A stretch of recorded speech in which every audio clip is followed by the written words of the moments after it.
Buenas noches, Línea uno, radio streaming para Latinoamérica, Centroamérica y Córdoba.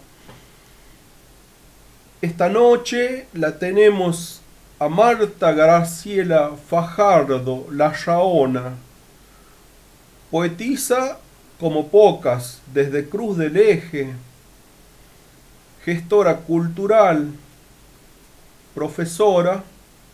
Fuiste profesora, Marta. Sí, yo digo que sigo siendo profesora, ¿no? Si bien no ejerzo porque estoy jubilada, pero uno sigue siendo profesor. Pero Yo ejerces he de... estado dando taller gratis y eso también forma parte de lo que uno lleva en la vocación de dar, de enseñar. Ejerces de poetisa. Ejerzo de poetisa, de gestora cultural, de embajadora de ferias, Pero de eso mujer de amiga. de ¿Eh? ejercer como poetisa es un despliegue de poder enorme, porque vos moves Sí, mucho, moves el sí, mundo. uno mueve el mundo con palabras. Ojalá pudiéramos hacerlo de otra manera. En realidad, a veces las palabras no alcanzan. Eso es lo Para que los que no quieren oír la verdad, las palabras no alcanzan, alcanzan los seguro. actos ciegos. Sí, tristemente es así. Primero hay que Cuando uno, contemplar, segundo hay que pensar y tercero hay que actuar. Hay gente que actúa sin pensar y piensa sin contemplar. Hay gente exactamente, peligrosa. ese es el problema más serio que tenemos, ¿no? En el sentido de que hay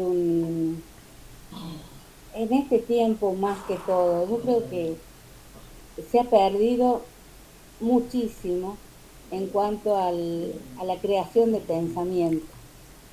El hombre, el niño, eh, no les están dando las herramientas para que piensen. O sea, son pocos los docentes que se ocupan de eso. Hay otros que solo les gusta mostrar, es lo mostrable. Actuar. Y no, sí, sí, yo lo he visto a eso en ferias de ciencia, en toda una serie de eventos, y uno dice, es para mostrar, porque en realidad, ¿qué aprendió el niño si solo repitió como un loro? ¿Qué le quedó? Eso es lo que yo a veces me preguntaba.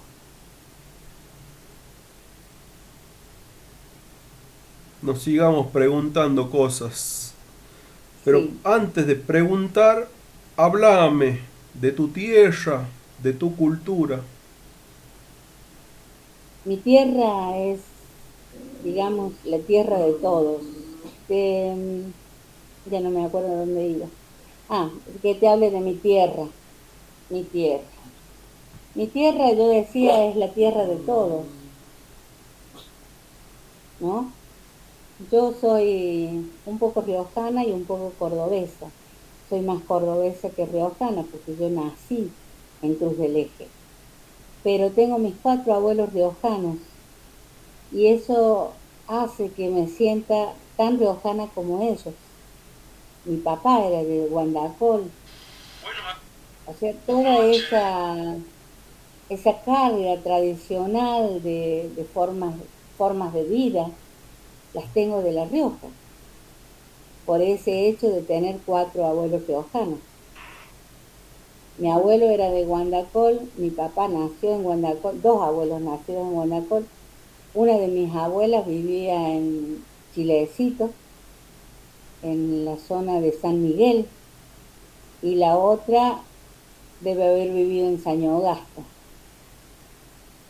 Y bueno, eso de sentirme tan riojana, tan especialmente de allá, me hizo que me fuera en algún momento, ¿no? Porque me fui a La Rioja a trabajar eligiendo irme a La Rioja. Yo puedo decirte, como dice un poema mío que está en Destello de Sol y Rieles, dice, mi lugar, no, estoy por leer un poema que no es el mío, tienen los mismos títulos, es un problema ese, ¿no? Acá está.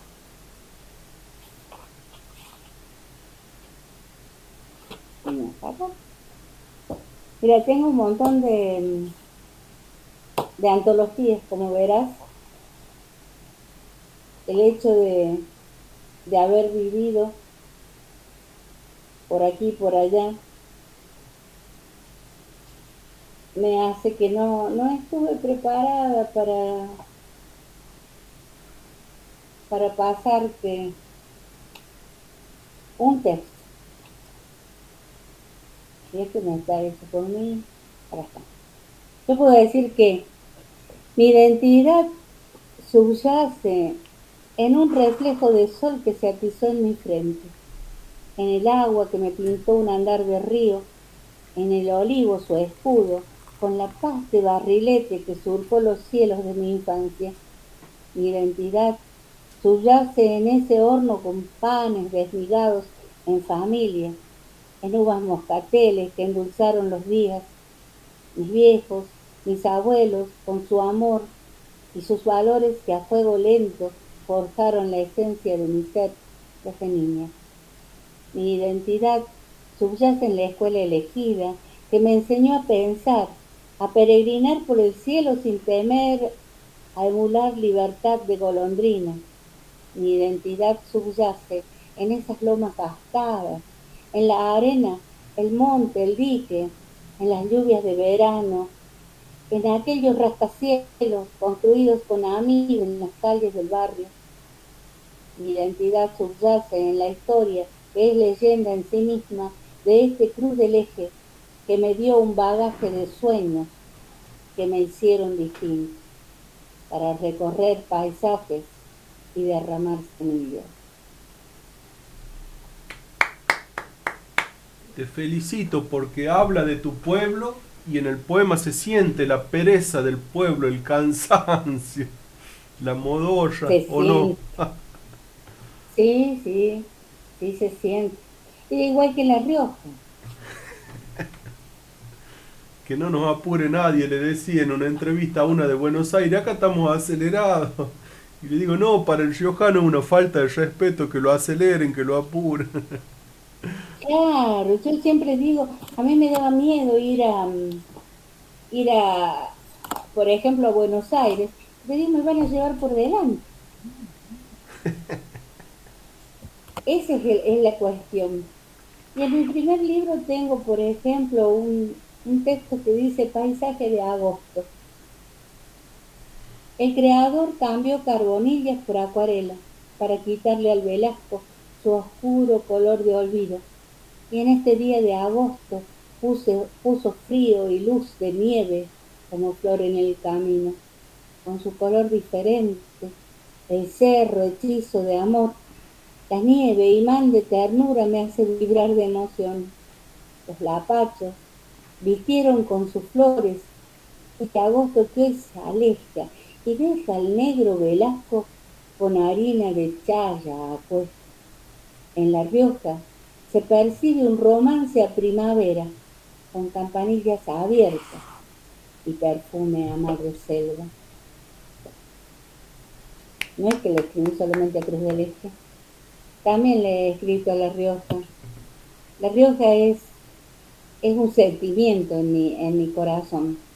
También le escribí a un pueblo de La Rioja que se llama Miranda, y dice a Miranda, piedras rojizas, caminos de silencio, las cenizas de mis abuelos muertos, esa inquietud constante que me lleva a soñar con tus cerros, con tus cielos, y te busco, perdón, y te busco en las postales huecas, en el recuerdo del niño que bajaba por las mañanas a vender quesillo fresco, y en la mujer morena de vestidos largos, silenciosa, gris de ceniza que atizonaba el fuego para hacer su ofrenda, en los nogales, en las higueras, en el canal cantarino que acarrea puros sueños de agua, en la piel tostada de los niños y hasta en la misma arena, busco la huella ancestral de donde he venido y que me hace sentir nostalgia de tu tierra. Qué belleza de paisaje. Está todo el paisaje ahí, es un paseo a la siesta, por esos nogales. Sí, a la siesta, a la mañana. Nosotros a las 10 de la mañana solíamos ir a cortar duraznos. Eh, es el lugar de La Rioja donde más he ido cuando niña. ¿Desde cuándo Para mí La escribes? Rioja era Miranda. Da la sensación que Yo desde los escribí desde 11, antes de Cristo por el nivel que tenés. desde los 11 Desde años antes de Cristo ya vivías en otro planeta y te venías a revelar acá. seguramente. Yo te digo que hay como un sentimiento que que se plasma en el oído cuando uno quiere estar haciendo otra cosa y tiene que garabatear lo que le dictan, ¿no? Es una cosa que está más allá de uno. Me pasa, a veces estoy lavando los platos, tengo que dejar de lavar los platos para ir a escribir. Es que la Es como musa es uno dice, traviesa, la musa te agarra, te sí, somete, te sí, somete, sí. estás en una burbuja. Ahí, por ejemplo, yo digo escritor, una semilla de luz expandida en la palabra que se hace árbol, un árbol que se agiganta cuando hay nidos en sus ramas guardan los trinos y las más puras fragancias que hay en un amanecer cuando tu insomnio lo alcanza y comienzas a escribir como si alguien te dictara, escritor, es que tu lapicera se volvió varita mágica. O sea, tenés un poema para cada pregunta, Marta, ¿cómo es? Es así, son muchos años de escribir y a veces escribo 3 o 4 poemas el mismo día. No es que, o sea, me sale. Vos me decís escribir sobre tal cosa y yo me siento y lo escribo ahí nomás. Gracias a Dios tengo esa posibilidad de hacerlo. No siempre está bien en un primer momento, ¿no? El poema requiere trabajo. Muchas veces yo dejo salir así como la expresión de un sentimiento en un momento dado y después cuando lo vuelvo a leer digo, esto lo tendría que haber corregido. Las preguntas que yo me hago en mi adolescencia voy a las tener respondidas en tu edad adulta. Sí, sí, uno se pregunta. Yo empecé a escribir a los 11 años y por una cuestión de un sentimiento muy profundo de dolor, porque mi hermanito había muerto cuando yo tenía 5 años. No, Y eso quedó escondido en mi corazón y yo creo que a los 9 años escribí ese poema que decía a mi pequeño hermanito, Dios se lo quiso llevar de mi lado una mañana casi primaveral, muy típica de la niñez, o sea, la forma de rimar, ¿no? sí. Y bueno, esa fue quizás el primer poema. Después le escribí a mi madre, a algunos amigos, cosas así que solían suceder en esa etapa de la vida, que es una preadolescencia. ¿Por qué escribes? ¿Cuáles son tus motivos? Y yo tengo muchos motivos. Escribo mucho para los amigos cuando cumplen años, por ejemplo. Escribo porque me surge de repente que tengo que escribir cuando me enojo con lo social, con las cosas que pasan en el mundo. Escribo por amor, también escribí alguna vez por amor, cuando estuve enamorada, cuando estuve enojada, cuando sentí celos. En todos momentos siempre hay para escribir. Cuando veo un árbol que se está secando, cuando veo mariposas, o las flores, o sea, hay distintos momentos en que yo escribo. Todas las emociones justifican poemas. Sí, sí, sí, sí. Sí, también escribo porque me dicen, hoy tenemos, como dice Pablo, el título para el próximo viernes es tal, ¿no? Entonces yo también escribo en esos casos. Por ejemplo, yo tengo este que dice un nido en el semáforo. Un semáforo y un agrio sino.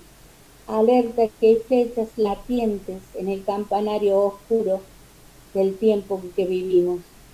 Esa ave sigue trémula y sonido en el rostro cálido que subvierte angustias, denuncia peligro.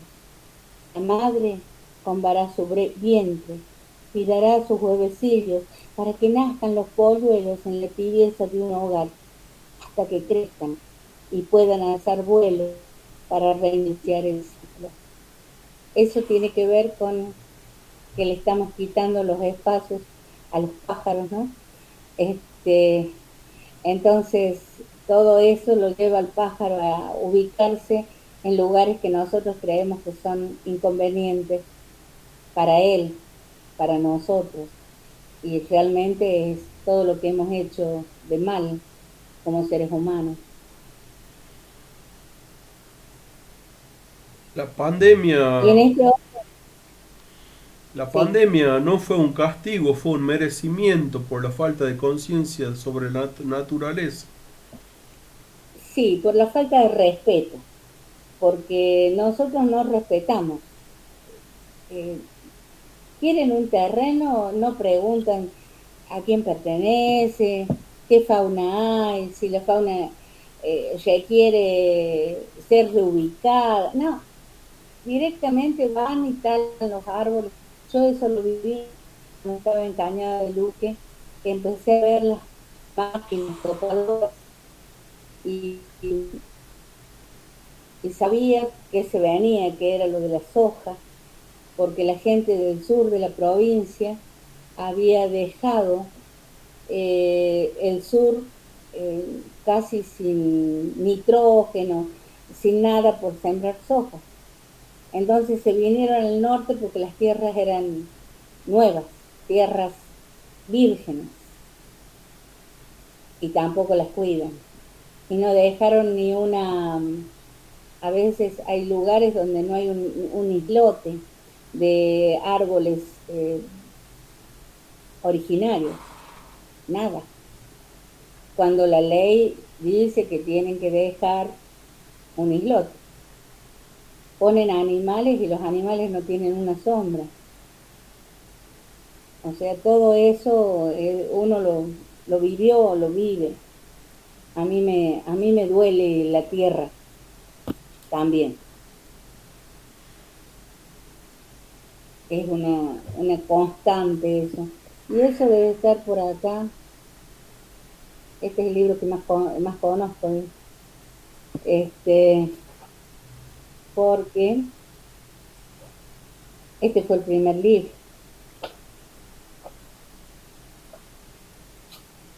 Acá está. Este dice así: duele por la estertórea mañana de los tiempos, dardos dañosos, entrenados de egoísmos y miserias. La ambición destruye los paisajes, se relame sin pensar qué poco deja. No se piensa en el mañana de otros hombres, se destruye la cósmica existencia. En un vuelo rapaz y sin conciencia, se apaga el sol, se quita el verde, se enrarece el aire, se estrangula la tierra. O sea que yo, ese poema me acuerdo cuando lo escribí, por ejemplo. Lo escribí en Termas de Río Hondo en un encuentro en 1991.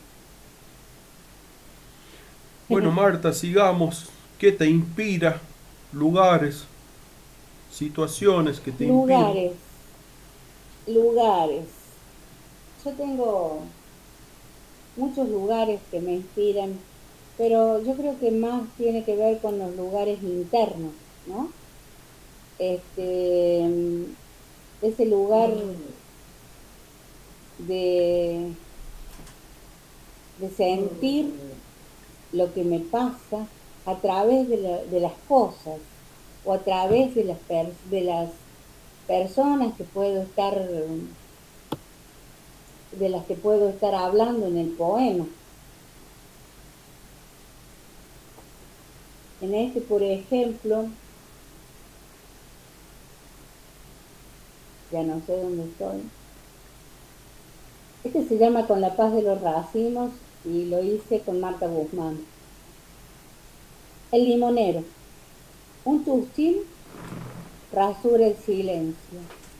Desde la cúspide del limonero su voz sube. Debajo de esas ramas hay dolor de otoño, designio de hojas en vuelo, plumas amarillas llevadas por el viento.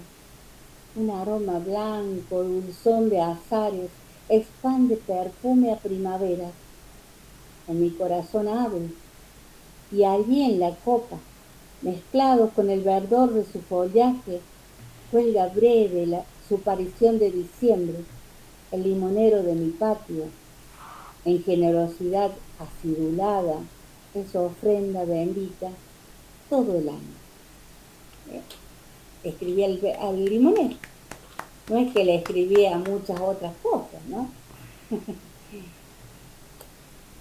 Y en ¿Estudiaste este, por literatura? ejemplo, Seguí, seguí. sí, sí, yo soy profesora de castellano, literatura e historia y estudié también, hice la licenciatura casi el último año cuando ya me estaba por jubilar. O sea, rendí las materias, pero no hice la tesis, por eso no soy licenciada. Tengo todas las materias rendidas, pero no tengo el título porque no hice la tesis. Sin tesis no hay título. Pero no me interesaba, yo lo que quería era aprender, porque creo Tu que meta estaba en aprender y tu satisfacción. sí, realmente, porque creo que lo importante está en eso, en ser capaces de aprender, de seguir aprendiendo. Por eso te digo que me gusta esto de redes virtuales porque me lleva a aprender, porque yo leo todo lo que entrego para que otro haga. Siempre es como que va a pasar por mi tamiz, va a pasar por mi lectura para poder entender si la otra persona le va a gustar o no lo que le doy para que haga. Es un trabajo.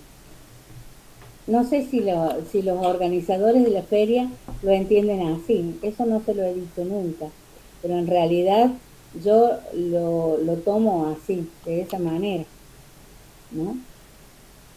Este, cuando vos me preguntas qué otra cosa me lleva a escribir, por ejemplo, el tema del hombre, yo digo que el hombre, los días ruedan en un torbellino rojo vermellón y vemos dos caras del hombre.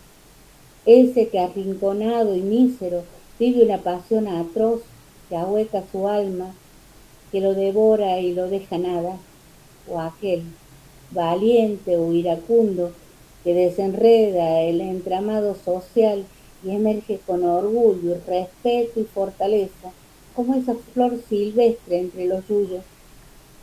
Y aquí está, en este devenir constante, dando saltos en la rayuela para llegar al cielo, aunque el purgatorio está más cerca. Mm. Tiene que ver con las creencias también, ¿no? En esta antología que se llama Celebración de las Letras obtuve una mención de honor. No la esperaba tampoco. Que me olvido de los concursos, vos sabés que a veces me llama la atención porque digo, hay gente que yo sé que se presenta en todos. Yo cuando me doy cuenta ya se me pasó. Ah, O sea, tampoco vivo pendiente de eso. Se me pasa, no sé por qué, pero se me pasa. Y también escribo prosa, ¿no?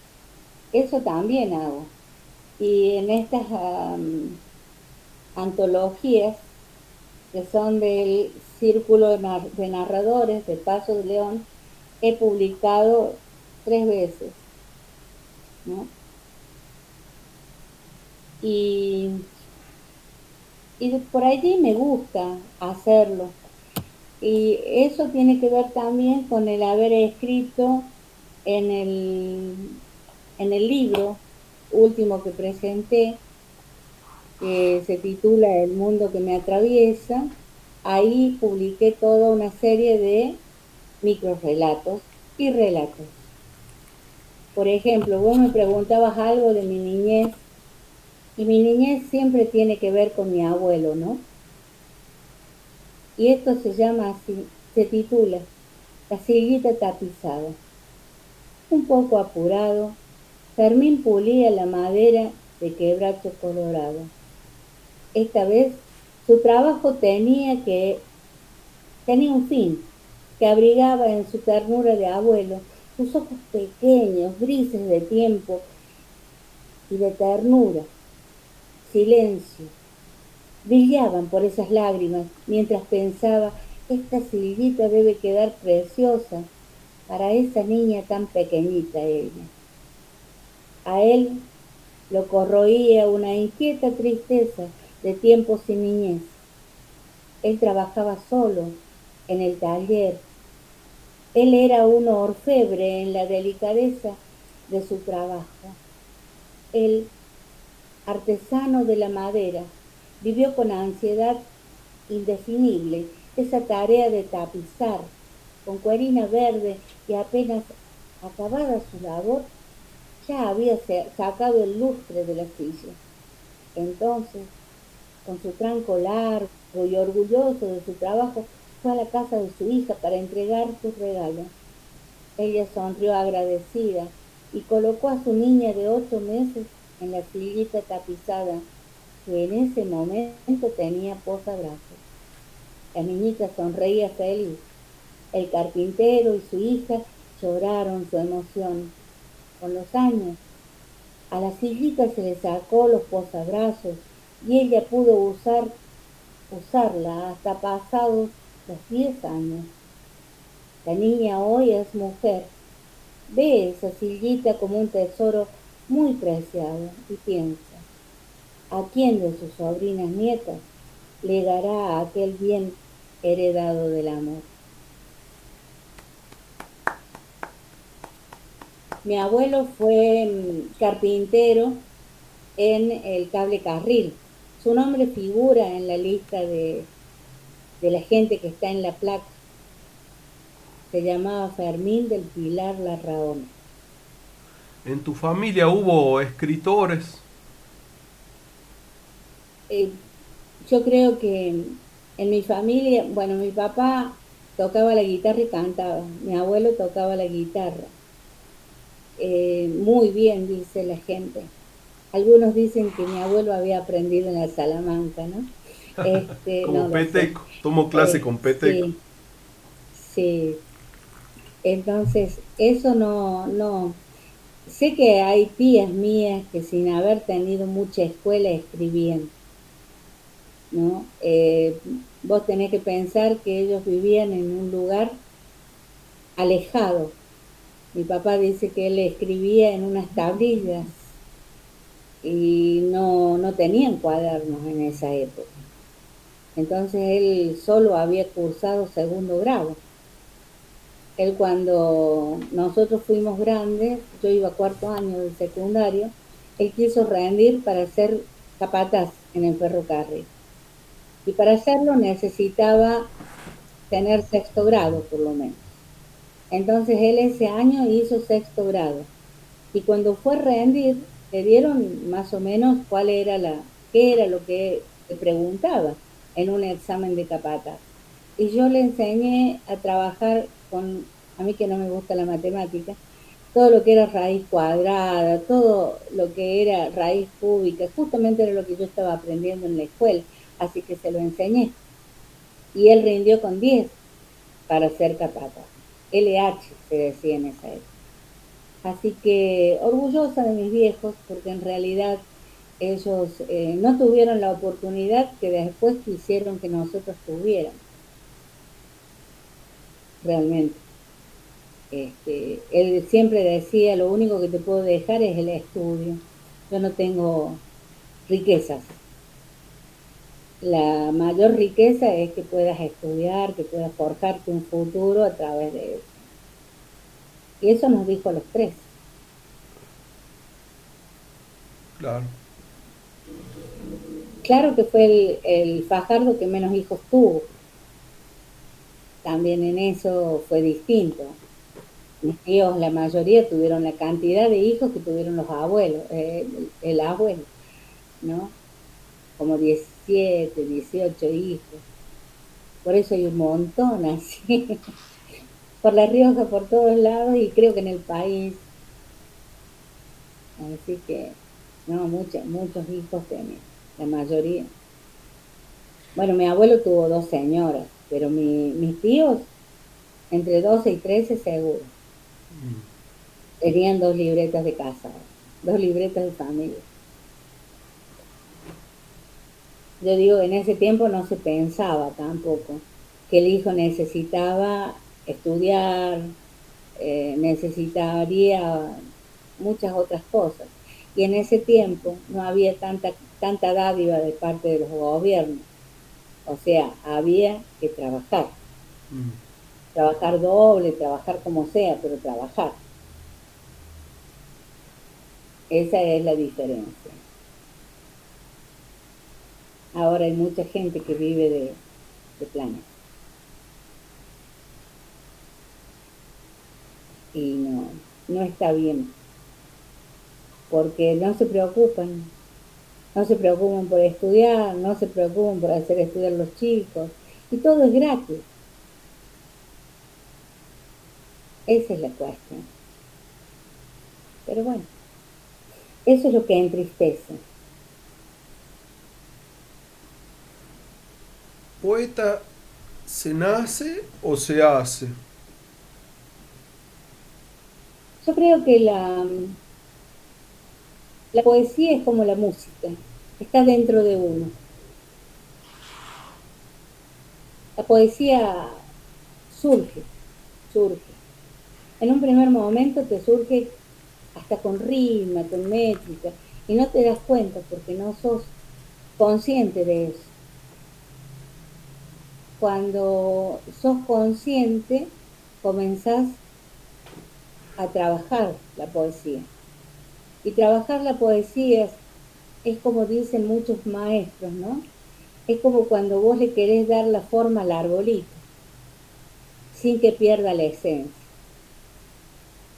Entonces uno tiene que nacer, pero también debe hacerse, debe trabajar. El poema se trabaja. Aunque había un poeta que decía, no trabajes el verso con amor prolongado, ¿no? Este, hay que dejarlo ser, pero cuando uno lo vuelve a leer, tiene que tratar de quitar todas las repeticiones que a veces son innecesarias, cambiar un adjetivo por una metáfora, o sea, empezar a madurar el verso de otra manera. Esa es la cuestión. Claro, Te estoy aburriendo. cuando Estás uno con está... sueño. No, yo bostezo todo el día, es mi tic nervioso. Ajá. Y cuanto más divertido estoy, más bostezo. Ah, mire usted. Eso no lo puedo creer, pero bueno. Cuando uno está inspirado, la musa lo sacude, no le da tiempo a nada, es un alboroto. Entonces el poema decanta en silencio y cuando uno lo vuelve a leer, lo vuelve a interpretar con otra mirada, una mirada más Sí, cerebral que emocional.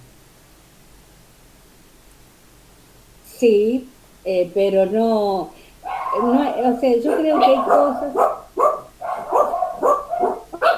Vengan, vengan. Nera,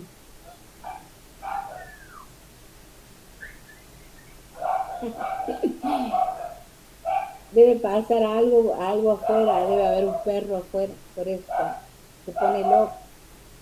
Este, venga, venga, cállese. Olivia, cállate. Negrita, negrita. Negra, vení, vení.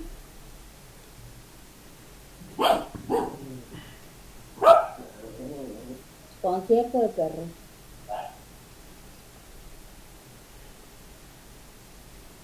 Bueno, esto que te decía que la poesía hay que trabajar, porque después vos mismo cuando la volvés a leer vas chocando con las cosas, te das cuenta que chocas.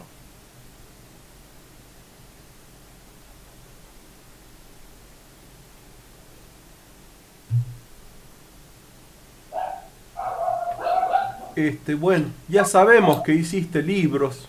¿Querés hablar más de eso? No, no, está bien, yo creo que al libro no puedo hablar porque los perros están bochiceros.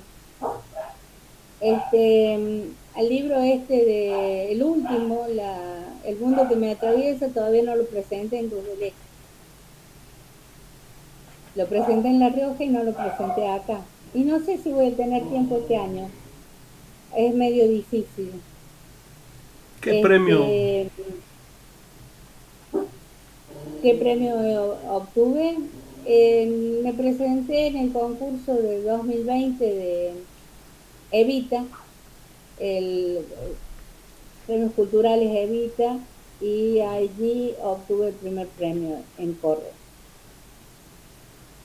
Con un poema. con un poema titulado El Delantal, que no me acuerdo si lo tengo publicado, me parece que no está publicado. Me parece que no. No me acuerdo. Calladito. Viste que por ahí uno dice ya lo voy a publicar y no lo publica.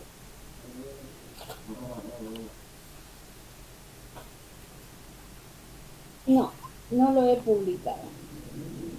Porque esto no estando en no está en ninguno. Y no lo tengo a mano. Así que,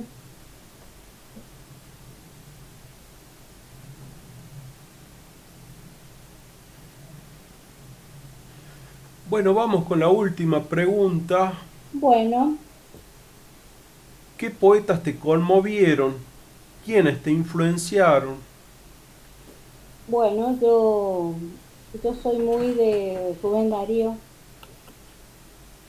Antonio Machado, Alfonsina Storni, José Pedroni. Son los poetas, digamos, más cercanos a mí, todos son modernistas. Aprendí a trabajar con los vanguardistas mucho tiempo después. O sea, apoderarnos de las vanguardias nos ha costado a todos, porque todos tenemos más de románticos y modernistas que de vanguardistas. Y las vanguardias ya se acabaron, pero yo estaba haciendo un análisis esta mañana de un poema y digo cómo de repente aquella crisis de la generación del 27 a nosotros también nos está haciendo que esta crisis que estamos viviendo haya un cambio muy profundo en la forma de escribir la poesía y en la forma de decir.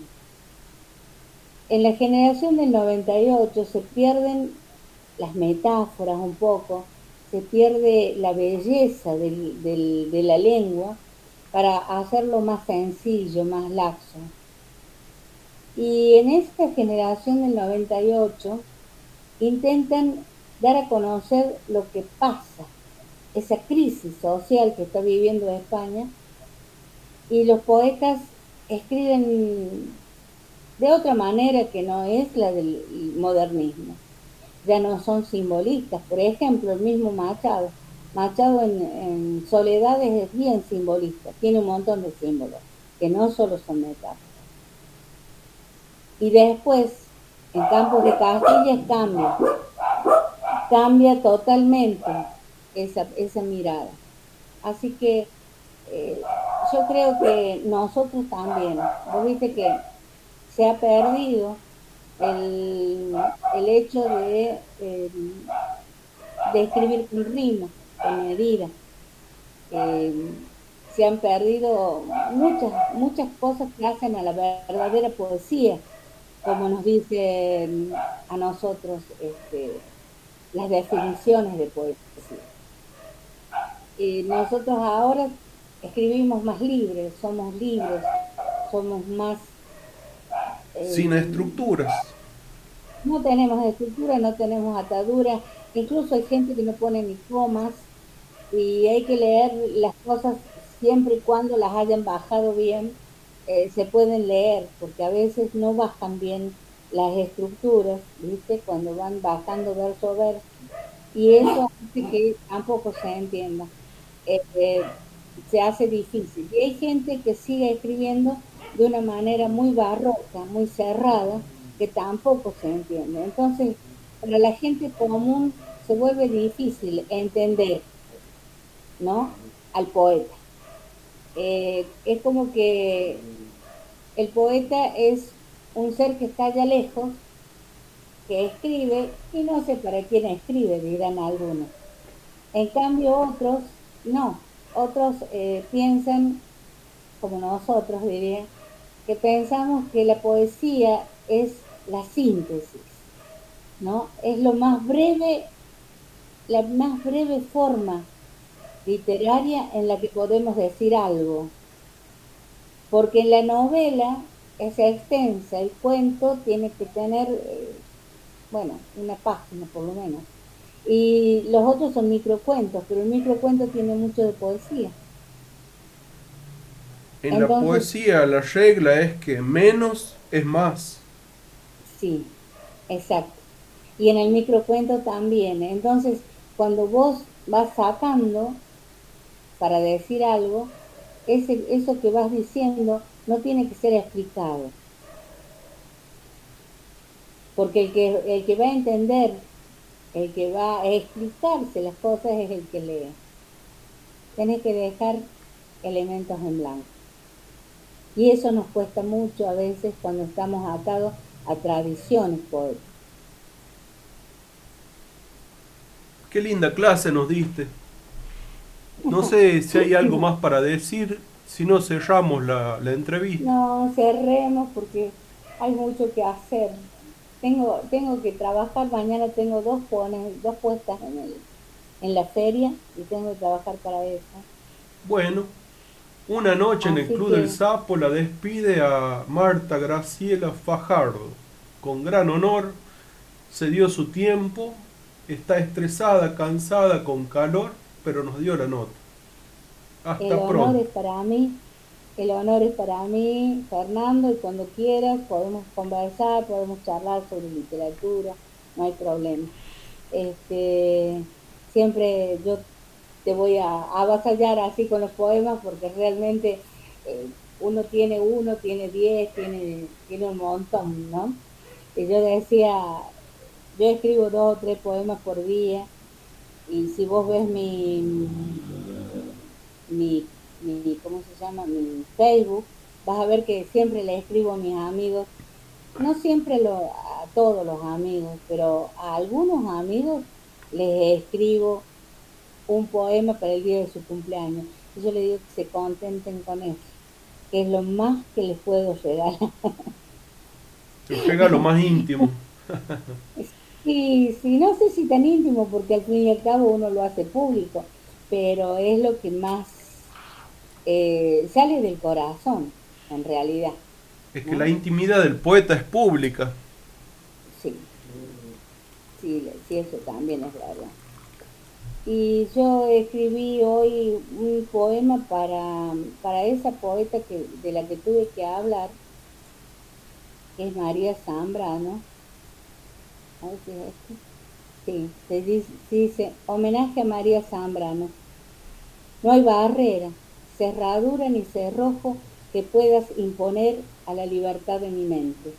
Eso decía María Zambrano y es la epígrafe de mi poema.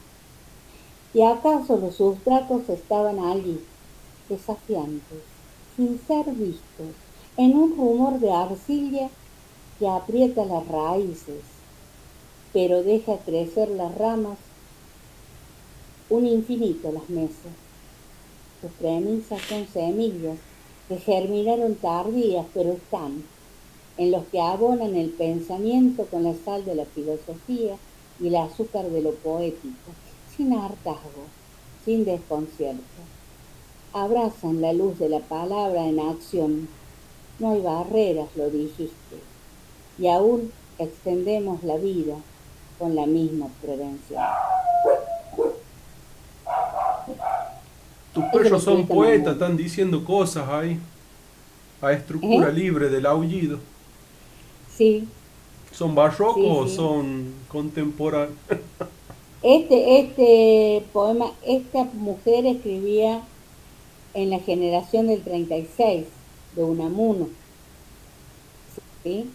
Es otra generación de escritores, pero ellos ya son, ya está la vertiente de las vanguardias, ¿sí? El surrealismo, el creacionismo, todos esos ismos que se fueron con Neruda, que anduvieron por allá, Neruda aprendió desde allá, todo eso ellos también lo vivieron, estas mujeres. Es muy interesante estudiar de nuevo. Es Así es, interesante estudiar siempre porque uno empieza a vibrar, la mente empieza a vibrar cuando aprende y capta cosas sí, que lo sacan de su lugar de confort y le abren la cabeza porque tienen material para pensar en el día. Porque si no pensamos sí, nos aburrimos. hay mucho por pensar. No, y ella, esta mujer decía que la filosofía debía enseñarse a través de la poesía. Es que son pensamientos con sentimiento, una mezcla de mente y corazón, entonces tiene más poder eso. Exactamente. Así que, bueno, Fernando, feliz de haber estado contigo, de haber charlado. Estoy en una habitación que he cerrado las ventanas por tanto ruido que había de afuera, Bueno, así que seguí mucho trabajando calor. para la Feria del Libro de España y esta radio cierra el bloque. Muchas gracias. Abrazo.